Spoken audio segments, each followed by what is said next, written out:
Assalamualaikum warahmatullahi wabarakatuh. Modul PDPR Seni Visual Unit yang ke-26 masih lagi dalam bab yang kedua, iaitu bentuk karya seni visual. Hari ini perbincangan kita akan menelusuri tentang prinsip rekaan ruang dan prinsip rekaan kesatuan. Jelaskan maksud ruang dalam karya seni. Ruang bermaksud jarak antara objek dalam karya. Ruang juga boleh membawa maksud kesan kedalaman dalam karya. Dan ruang juga membawa maksud kawasan tertentu. Baik. Lihat contoh yang pertama, sebuah lukisan. Lukisan ini bagi menjelaskan jarak antara objek dalam karya. Terdapat beberapa objek dalam karya seperti cawan, mangkuk, buah, dan teko. Jarak antara objek-objek tersebut adalah kesan ruang yang diwujudkan secara ilusi dalam lukisan ini. Jadi ruang yang wujud di celah-celah objek itu adalah jarak yang wujud di celah-celah antara objek itu adalah kesan ruang. Ada buku-buku seni yang tidak mengkategorikan ruang ini sebagai prinsip seni mereka, kerana mereka berpendapat bahawa ruang adalah kesan daripada penggunaan unsur dan prinsip seni. Setelah menggunakan garisan, jalinan dalam lukisan ini, kesan daripada penggunaan unsur seni tadi telah mewujudkan ruang. Jadi ruang adalah kesan visual. Tapi setengah buku meletakkannya sebagai salah satu prinsip. Tidak mengapa, prinsip atau tidak prinsip, ruang adalah salah satu komponen yang kita boleh dibincangkan dalam pengkaryaan dan perekaan seni visual. Okay, contoh yang kedua bagi menjelaskan tentang kesan kedalaman. Ruang sebagai kesan kedalaman. Buah apel ini yang terletak di bahagian depan dilukis dengan saiz yang lebih besar dan semakin mengecil pada buah apel yang semakin ke belakang. Ini mewujudkan kesan ruang kedalaman. Dalam bahasa Inggeris disebut sebagai deep space, ruang kedalaman. Seterusnya, gambaran image ini adalah rupa positif dengan negatif. Bahagian hitam itu positif, bahagian putih itu negatif. Jadi ruang ialah kawasan tertentu. Okay, dalam ilustrasi ini ada kawasan negatif dan ada kawasan positif. Jadi ini ruang rata. Ruang rata jadi menunjukkan ada kawasan yang putih, ada kawasan yang hitam.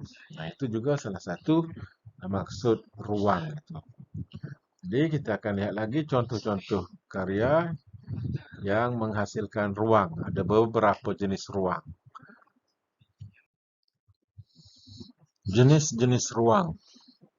Terdapat beberapa jenis ruang. Yang pertama, ruang dalam.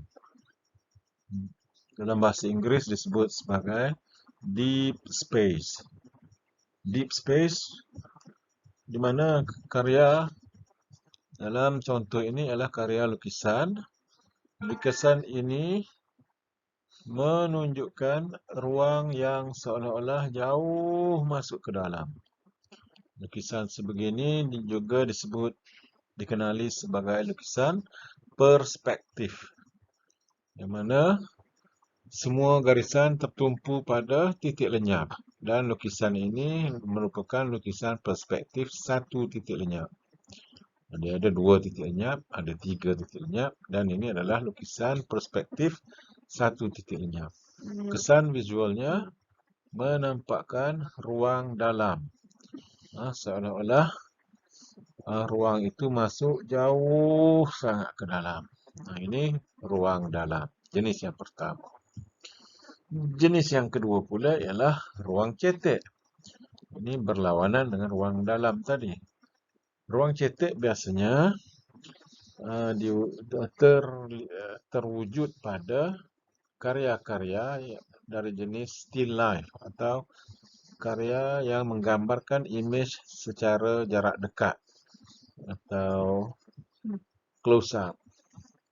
Jadi image ini, image still life, diletakkan di atas satu permukaan meja dan di belakangnya ada dinding.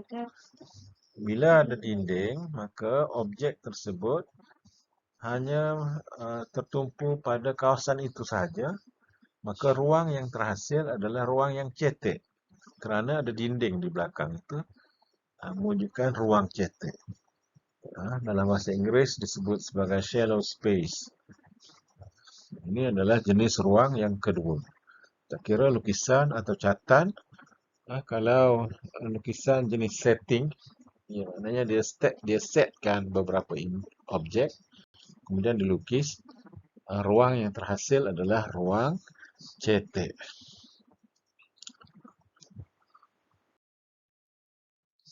Yang seterusnya ialah ruang rata. Tadi ruang dalam, ruang cetek, dan yang ketiga ialah ruang rata atau flat space.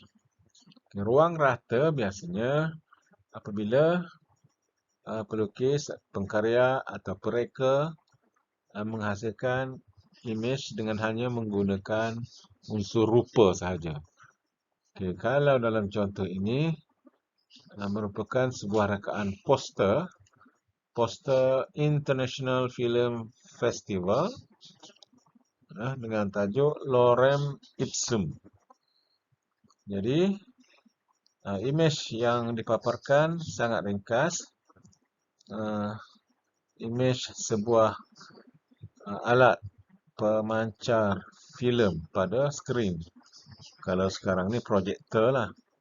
Projektor untuk memaparkan filem di pawagam, di panggung wayang.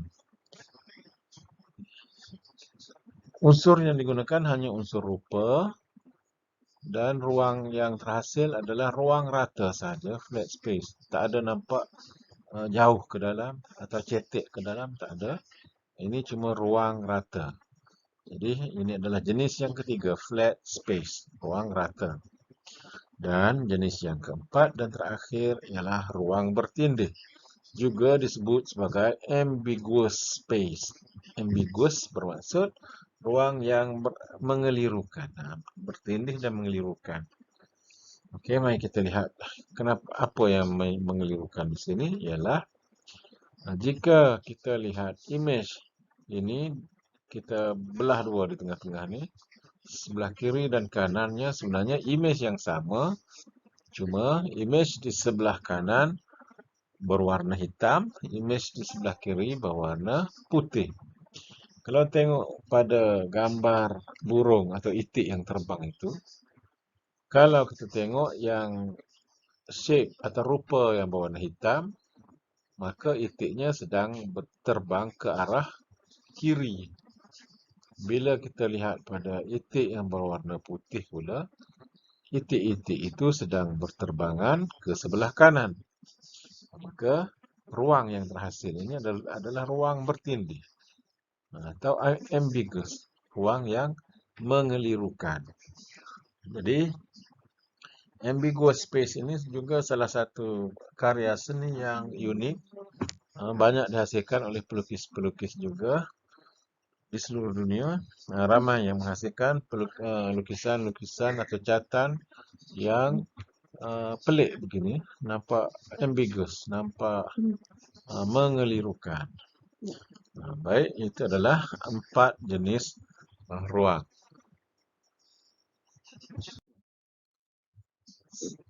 Seterusnya, jelaskan maksud kesatuan dalam karya seni. Organisasi rekaan yang sekata, mengandungi subjek, aspek formal dan kandungan makna merupakan kesatuan dalam sebuah karya seni.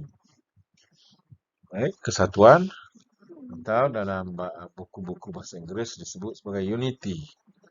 Berasal daripada perkataan unite. Unity bersatu. Atau dalam bahasa Melayu untuk laras seni visual disebut sebagai kesatuan. Kesatuan. Jadi maksud dia kita dalam satu karya itu merupakan gabungan. Gabungan yang mengandungi subjek atau image, aspek formal yang kita dah belajar, unsur dan prinsip rekaan tadi. Kemudian kandungan makna yang sekata untuk menghasilkan satu tema dalam karya. Jadi untuk lebih jelas, kita lihat contohnya. Ini contoh yang pertama, unite atau unity, di mana image yang sekata menghasilkan satu tema. Dia lebih kurang, kesatuan ini lebih kurang dengan maknanya dengan harmoni. Harmoni pun lebih kurang ini juga lebih kurang dengan kesatuan. Hampir sama. Keseluruhan karya itu seia sekata. Itu bermaksud kesatuan. Unity. Okay, mari lihat contoh yang kedua. Kalau image yang pertama tadi, image burung. Yang kedua ini, image figura manusia. Macam satu orkestra. Dan keseluruhan image itu, image-nya berbeza tetapi nampak hampir sama. Semuanya hampir sama. Itu maksud kesatuan. Di sini juga, kalau kita kata ada guna prinsip harmoni pun betul juga. Jadi itu maksud kesatuan dalam karya seni. Baik, semoga semua pelajar dapat manfaat daripada sesi pembelajaran kita pada hari ini. Sehingga kita jumpa lagi dalam unit yang seterusnya. Assalamualaikum warahmatullahi wabarakatuh.